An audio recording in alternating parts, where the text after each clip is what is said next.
voluntariamente a vacunarme. Es un llamamiento que hago a toda la población para que los que puedan, que se vacunen, porque es la única salvación que tenemos para evitar los fallecimientos por el COVID-19.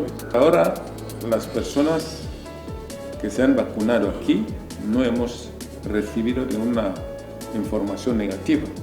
Quiere decir que, como lo he dicho, es la vacuna más profesional.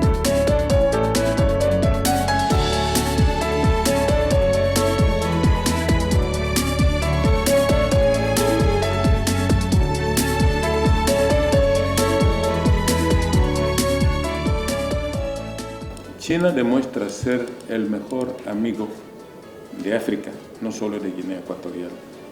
El hecho de que esté enviando vacunas a África es para salvar la vida de los africanos. Es un gesto que valoramos en alto.